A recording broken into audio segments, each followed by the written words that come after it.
मित्रों, भगवान श्री कृष्ण ने जन्म मथुरा में लिया, पले बड़े वो गोकुल में, और राज उन्होंने द्वारका पर किया। पर एक सवाल जो हम सबके मन में अक्सर आता है वो ये है कि जिस भव्य और दिव्य नगरी को स्वयं भगवान श्री कृष्ण ने बसाया था वो समंदर में क्यों समा गई, वो कहाँ गए और इसके बाद भगवान श्री कृष्ण का क्या हुआ। इन्हीं सवालों का जवाब जानेंगे हम मिलकर आज की इस वीडियो में।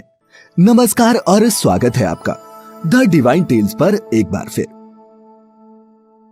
मित्रों, द्वारिका नगरी श्री कृष्ण की कर्म भूमि के नाम से भी विख्यात है। महाभारत में वर्णित कथा के अनुसार भगवान श्री कृष्ण ने जब कंस का वध किया तब जरासंध ने प्रण लिया कि वो कृष्ण और यदुवंशियों का समूल नाश कर देगा, और जब भी जरासंध को अवसर मिलता तो वो मथुरा और यदुवंशियों पर दावा बोल देता। उसका अत्याचार रुकने का नाम ही नहीं ले रहा था। ऐसे में यदुवंशियों की सुरक्षा के लिए श्री कृष्ण ने मथुरा को छोड़ देना ही बेहतर समझा। मथुरा छोड़ने के बाद उन्होंने समंदर किनारे एक दिव्य और भव्य नगर की स्थापना की जिसका नाम द्वारका रखा गया। यहाँ आने के बाद वो अपने प्रियजनों के साथ सुकून से जीवन यापन करने लगे। फिर वक्त का पहिया घूमा और लगभग 36 वर्ष तक कुशलता पूर्वक राज्य का संचालन करते हुए एक दिन अचानक उनके देह त्यागने के बाद वैभवशाली द्वारका नगरी भी समंदर में समा गई। मित्रों, पौराणिक ग्रंथों में इस घटना से संबंधित दो कथाओं की जानकारी प्राप्त होती है। पहली माता गांधारी का श्री कृष्ण को दिया गया श्राप, और दूसरी कथा है ऋषियों द्वारा श्री कृष्ण के पुत्र सांब को दिए गए श्राप की। महाभारत का युद्ध समाप्त होने के बाद महर्षि व्यास के शिष्य संजय ने जब गांधारी को ये बताया कि पांडव अपने साथियों और द्रौपदी सहित हस्तिनापुर आ चुके हैं तो उनको बड़ा मानसिक कष्ट हुआ। फिर भी किसी तरह उन्होंने अपने मन को संभाला। लेकिन जब उन्हें ये बात पता चली कि पांडवों के साथ भगवान श्री कृष्ण भी हैं, तो वह तिलमिला उठी और उनका मन प्रतिशोध के लिए लालायित हो उठा। उन्होंने श्री कृष्ण को श्राप देते हुए कहा, अगर मैंने अपने आराध्य की सच्चे मन से आराधना की है और निस्वार्थ भाव से पतिव्रत का पालन किया हो तो जिस प्रकार मेरे कुल का नाश हुआ है बिल्कुल वैसे ही तुम्हारी आंखों के सामने तुम्हारे कुल का भी नाश हो जाएगा। तुम्हारी ये आलीशान द्वारिका नगरी तुम्हारे सामने समंदर में डूब जाएगी। गांधारी के इतना कहने के पश्चात श्री कृष्ण मुस्कुराए और बोले, माता, मुझे इसी आशीर्वाद की प्रतीक्षा थी। मैं आपके इस श्राप को सहर्ष स्वीकार करता हूँ। और इसके बाद वो द्वारका की ओर प्रस्थान कर गए। एक बार की बात है, महर्षि विश्वामित्र, कण्व, देवर्षि नारद आदि द्वारका आए और वो भ्रमण पर निकले। वहाँ कृष्ण पुत्र सांब अपने साथियों संग मौजूद थे। उन लोगों ने ऋषियों के साथ मजाक करने की योजना बनाई, जिस क्रम में सांब को स्त्री का वेश धारण करके और उसे उनसे ये पूछना था कि मेरे गर्भ से क्या उत्पन्न होगा। ऋषियों ने जब देखा कि ये युवक हमारा अपमान कर रहे हैं तो क्रोधित होकर उन्होंने उसे श्राप दिया कि श्री कृष्ण का ये पुत्र वृष्णि और अंधक वंशी पुरुषों का नाश करने के लिए एक लोहे का मूसल उत्पन्न करेगा, जिसके द्वारा तुम जैसे क्रूर, अहंकारी और क्रोधी लोग अपने समस्त कुल का संहार करेंगे। भगवान कृष्ण और बलराम के सिवा सब लोगों पर उस मूसल का प्रभाव होगा। जब श्री कृष्ण को ये बात पता चली तो उन्होंने कहा, ये जरूर सत्य होगा। श्राप के फलस्वरूप ही सांब ने मूसल उत्पन्न किया। पर जब ये बात राजा उग्रसेन को पता चली तो उन्होंने मूसल को चुराकर चुपचाप समंदर में फेंकवा दिया। साथ ही ये भी घोषणा करवा दी कि आज से कोई भी वृष्णि व अंधकवंशी अपने घर में मदिरा का उत्पादन नहीं करेगा। जो भी व्यक्ति छिपकर मदिरा तैयार करेगा उसे मृत्यु दंड की सजा दी जाएगी। और ये सुनकर द्वारका वासियों ने मदिरा नहीं बनाने का प्रण लिया। इसके बाद द्वारिका में आए दिन अशुभ घटनाएं घटने लगी। कभी तेज आंधी आती तो कभी तेज तूफान। चूहों की संख्या अचानक से इतनी ज्यादा बढ़ गई कि मनुष्यों से ज्यादा चूहे दिखने लगे और सोते हुए मनुष्यों के बाल और नाखूनों तक को कुतरने लगे।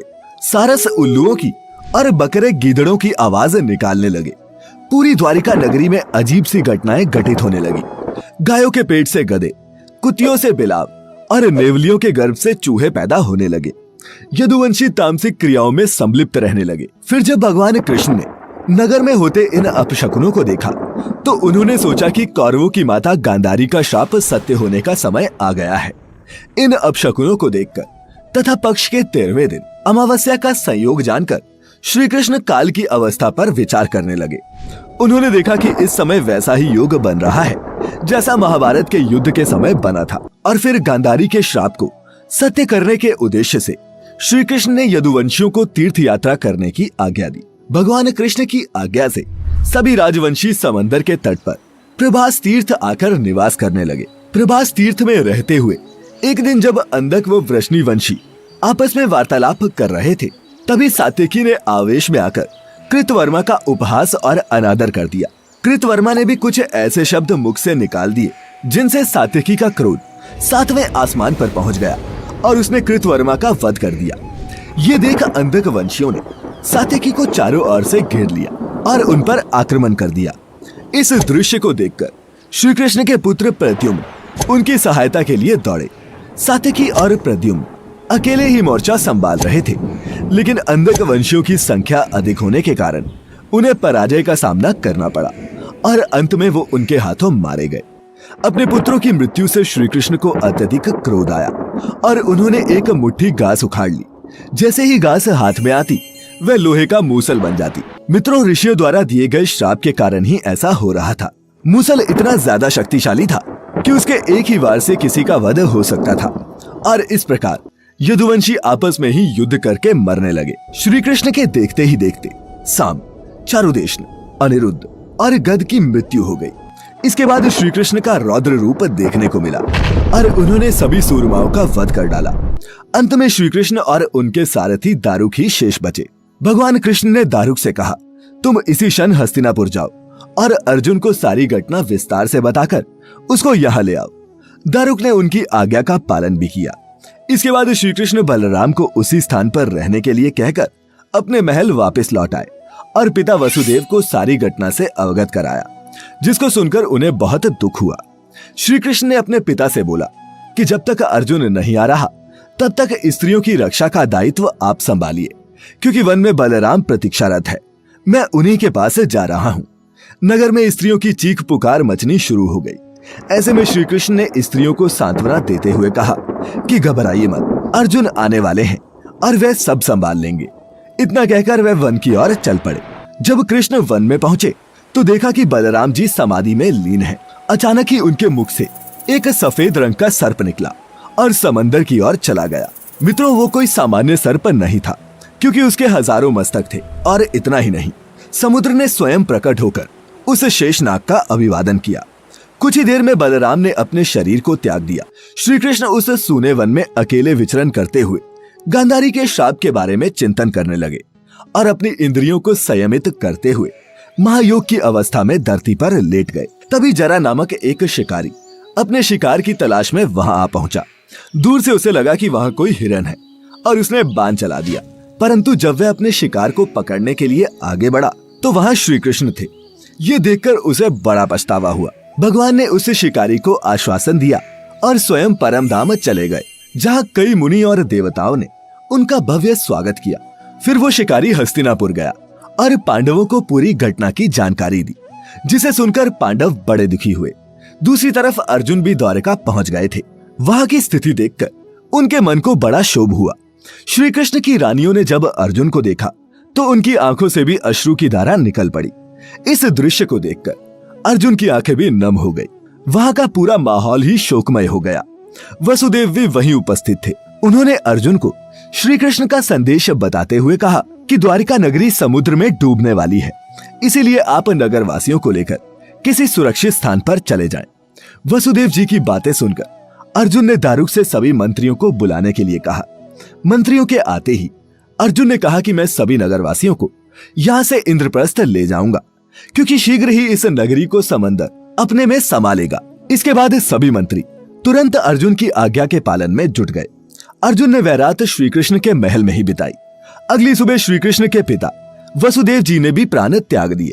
अर्जुन ने विधि विधान से उनका अंतिम संस्कार किया। वसुदेव जी की पत्नी देवकी, भद्रा, रोहिणी व मदिरा भी चिता पर बैठकर सती हो गई। इसके बाद अर्जुन ने प्रवास तीर्थ में मारे गए समस्त यदुवंशियों का भी अंतिम संस्कार किया। 7वें दिन अर्जुन श्री कृष्ण के परिजनों तथा सभी नगरवासियों को साथ लेकर इंद्रप्रस्थ की ओर चल दिए। उन्हें सभी के जाते ही द्वारका नगरी समंदर में डूब गई। इस दृश्य ने सभी को आश्चर्य में डाल दिया था। और मित्रों, इस प्रकार सोने से सजी द्वारिका नगरी समंदर में डूब गई। मित्रों, आज भी सनातन धर्म के इस समृद्ध और संपन्न प्रतीक के कई साक्ष्य वक्त वक्त पर सामने आते रहते हैं। द हिंदू की एक रिपोर्ट के मुताबिक 1963 में सबसे पहले द्वारका नगरी का एक्सकवेशन दक्कन कॉलेज पुणे के डिपार्टमेंट ऑफ आर्कियोलॉजी और गुजरात सरकार ने मिलकर किया था। इस दौरान करीब 3000 साल पुराने बर्तन मिले थे। इसके बाद आर्कियोलॉजिकल सर्वे ऑफ इंडिया की अंडर वाटर आर्कियोलॉजिकल विंग को समंदर में कुछ तांबे के सिक्के और ग्रेनाइट स्ट्रक्चर भी मिले थे, जिसके बाद ये पूरा नगर भी खोज लिया गया। तो मित्रों, उम्मीद करते हैं कि आपको हमारी आज की ये कथा कि द्वारका नगरी समंदर में कैसे डूबी ये पसंद आई होगी। आपसे निवेदन है कि वीडियो को लाइक करने के साथ साथ इसे अपने मित्रों और सगे संबंधियों के साथ शेयर अवश्य करें। ऐसे ही और भी धार्मिक और आध्यात्मिक जानकारियों के लिए सब्सक्राइब करें हमारे YouTube चैनल।